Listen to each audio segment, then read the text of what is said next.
Pemirsa, seorang bandar narkoba ditangkap polisi di Kota Padang, Sumatera Barat saat pulang kampung setelah 2 bulan buron. Pelaku ditangkap saat akan menjual sabu pesanan pembeli.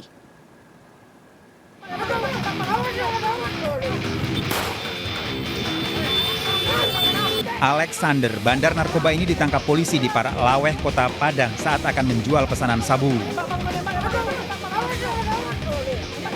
Pelaku sebelumnya kabur selama 2 bulan dan kembali ke kampung halamannya saat mendapat pesanan sabu dari pembeli. Ternyata anggota polisi yang menyamar. Saat ditangkap, pelaku berupaya membuang sabu yang dibawa. Kami melakukan transaksi dengan yang bersangkutan terduga pelaku. Dan pada waktu kami mengamankan terduga pelaku, sempat terjadi adu fisik dengan pelaku, di mana pada itu pelaku melawan anggota kami. Tersangka terancam hukuman 20 tahun penjara, dijerat Undang-Undang Penyalahgunaan Narkotika. Tersangka merupakan bandar narkoba jaringan antar lapas. Dari Kota Padang, Sumatera Barat, Budi Sunandar melaporkan. Sebuah minibus dan mobil pickup pengangkut kayu terbakar saat akan mengisi bahan bakar minyak di SPBU Kota Palangkaraya, Kalimantan Tengah. Diduga kebakaran terjadi akibat korsleting pada bagian mesin minibus yang sedang mengangkut beberapa jerigen hingga meledak.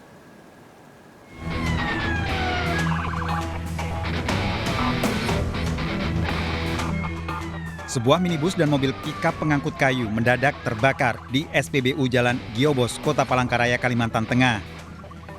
Api melalap bagian depan hingga dalam mobil pickup. Sementara kobaran api yang membakar minibus berhasil dipadamkan oleh pekerja SPBU. Kebakaran 2 mobil tersebut terjadi saat akan mengisi BBM dalam SPBU. Ketika sedang mengantre, tiba-tiba minibus yang mengangkut beberapa jerigen di bagian belakang terbakar dan meledak. Kobaran api menyambar mobil pickup yang berada di belakang minibus sehingga ikut terbakar. Diduga kebakaran terjadi akibat korsleting listrik pada bagian mesin minibus. Mobil yang di muka ini meleduk gitu nah. Meledak. Saya meledak. Itu waktu mau antri. Saya mau antri minyak pas. Bapak posisi Bapak di mana waktu itu? Waktu itu Bapak di belakang sini, di belakang. Jadi pertama kali api menyambar di mana? Depan loh. Mobil yang depan. Mobil yang depan di bagian mananya, Pak? Samping sebelah kanannya nah. Samping sebelah kanan terus menyambar mobil Bapak. Ayo nyambar mobil Bapak langsung lagi kita keluar. Kalau supirnya gimana sekarang? Nggak tahu lagi kita. Nggak tahu ya. Habis makanannya kan Tapi yang jelas itu mau antri ngisi BBM. Antri BBM kita kan. Jenis apa, Pak?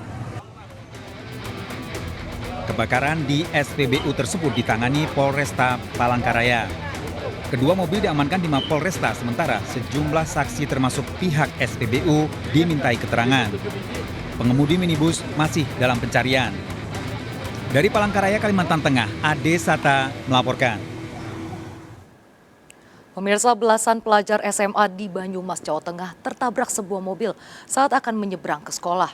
Diduga supir minibus kehilangan kendali saat melihat sepeda motor di depannya dan hendak berbelok ke sekolah.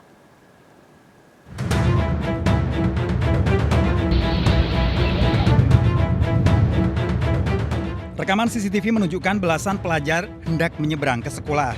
Namun sebuah mobil tiba-tiba menabrak belasan pelajar SMA Negeri 1 Banyumas, Jawa Tengah. Sebagian terjatuh, sebagian berlari menyelamatkan diri. Petugas yang sedang mengamankan lalu lintas berusaha menolong para korban. Korban luka dibawa ke rumah sakit. Diketahui mobil dikemudikan PD karyawan swasta asal Magelang, Jawa Tengah. Kenapa, Pak? Ngantuk apa gimana? Bilangnya sih blank aja gitu. Oh, ngeblank. Tapi kayaknya sih kalau bubuk, Iya. juga katanya dari bubuk jam 4 sampai sini kan setengah 7. Oh. Cepet. Cuma kan. Berarti nabrak anak yang mau sekolah ya? Masuk ke Sekolah. Siap. masuk ke sekolah. Korbannya luka-luka aja. Ya pada apa? Kayaknya parah. Kalau motornya berapa? Motornya 1. Insiden terjadi diduga akibat supir minibus kurang konsentrasi. Supir terkejut melihat sepeda motor di depannya berhenti dan akan berbelok menuju sekolah. Karena kehilangan kendali, mobil menabrak para pelajar. Tidak ada korban jiwa akibat insiden tersebut. Dari Banyumas, Jawa Tengah, Saladin Al-Ayubi melaporkan.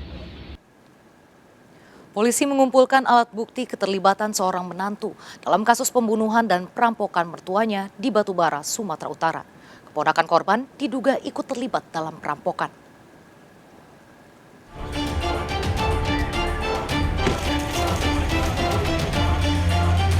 Jenazah Zulaiha, wanita lanjut usia warga Bulan-Bulan Batubara, ditemukan putrinya bersimbah darah ditutup koper di dalam rumahnya.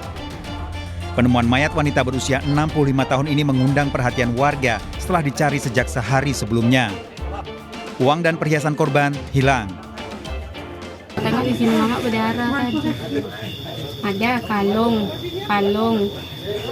kalungnya sama cincin, sama kerabu, sama duit 5 juta. Menantu dan keponakan korban diamankan polisi karena diduga terlibat dalam perampokan. Yang diamankan ya masih banyak barang bukti yang di TKP yang sudah kita amankan. Ada berapa luka yang didapat, Pak? Itu yang belum tahu, yang belum bisa kita pastikan. Polisi telah mengamankan pakaian korban, koper, dan masih mencari alat bukti lain dari rumah korban.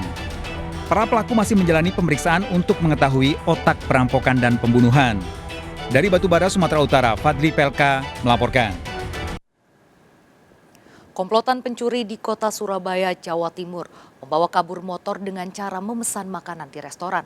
Para pelaku mengelabui pelayan restoran, berdalih akan membayar di tempat lain sebelum membawa kabur motor.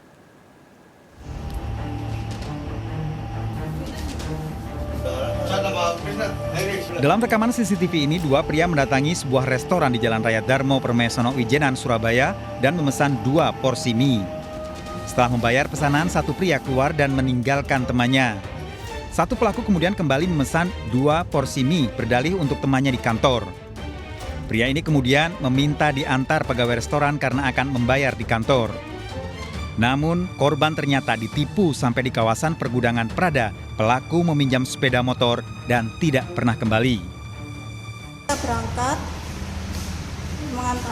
tim saya mengantarkan pelaku tersebut. Tapi dia kayak dibawa muter-muter ke daerah Puncak Permai.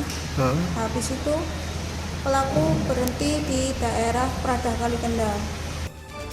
Korban telah melaporkan kasus pencurian ini ke kantor polisi. Hasil penyelidikan polisi, pelaku ternyata telah 2 kali beraksi sebelumnya di rumah makan kawasan Klampis, Kota Surabaya. Dari Surabaya, Jawa Timur, Hari Tambayong melaporkan. Seorang karyawan toko grosir di Pasaraya Padang, Sumatera Barat menjadi otak pencurian barang di gudang toko grosir milik majikannya. Pelaku mencuri karena sakit hati, gajinya tidak dinaikkan.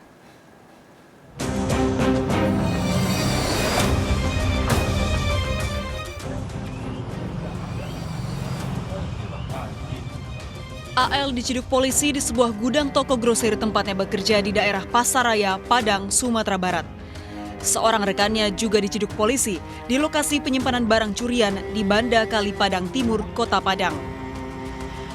Bermodus menduplikasi kunci gudang, kedua pelaku mencuri sejumlah barang dagangan milik majikannya. Puluhan payung, mantel, kasur, serta barang-barang peralatan rumah tangga yang dicuri dari gudang disita polisi. Pelaku mengaku nekat mencuri barang milik majikannya karena sakit hati gajinya tidak dinaikkan. Ya, jadi modus pelaku sengaja untuk menduplikatkan kunci toko tersebut. Jadi pada saat ada kesempatan, pelaku langsung menduplikatkan kunci toko tersebut dan dilakukan aksinya pada malam hari setelah toko tersebut tutup. Jadi toko didatangi sama pelaku pada malam hari dengan membuka kunci toko dari kunci duplikat yang sudah diduplikatkan sebelumnya.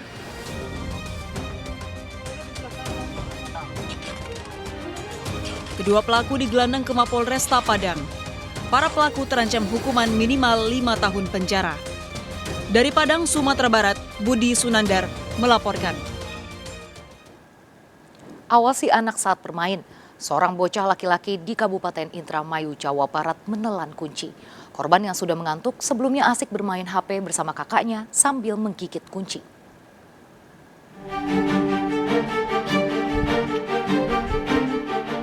Rumah Sakit Umum Daerah Indramayu, Jawa Barat merujuk MZ, bocah laki-laki 8 tahun yang menelan kunci saat bermain HP. Belum adanya fasilitas endoskopi membuat korban harus dirujuk ke Rumah Sakit Gunung Jati, Cirebon. Secara umum, korban dalam kondisi baik. Dengan tersebut perlu dilakukan pengambilan anak kunci tersebut melalui cara endoskopi.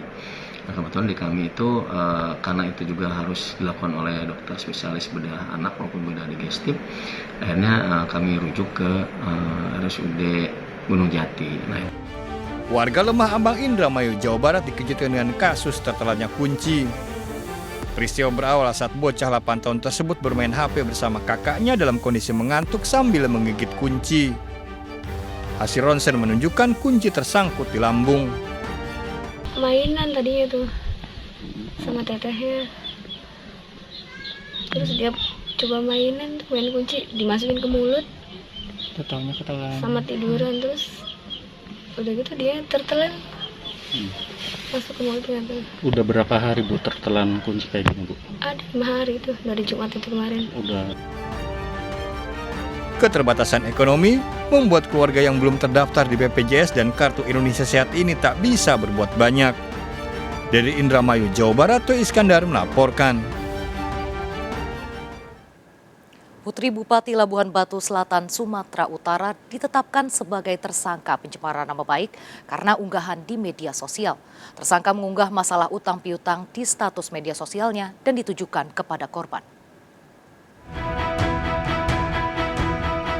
Dalam unggahan di media sosial ini, Putri Bupati Labuhan Selatan menulis masalah utang piutang dan disertakan nama Andi Sahputra Nasution.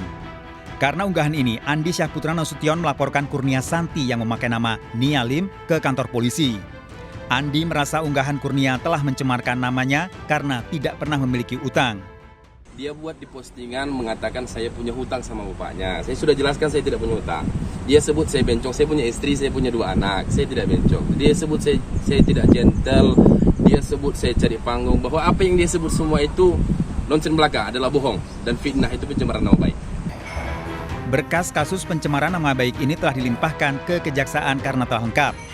Sudah ditetapkan sebagai tersangka. Nanti kita tunggu berkas yang saat ini sudah dilimpahkan ke Kejaksaan. Akan ada mekanisme dari Kejaksaan. Tersangka selama ini tidak ditahan karena ancaman hukumannya di bawah 5 tahun penjara. Sebaiknya selalu bijak dalam menggunakan media sosial, termasuk menulis status. Dari Kota Medan, Sumatera Utara, Aminur Rosyid melaporkan.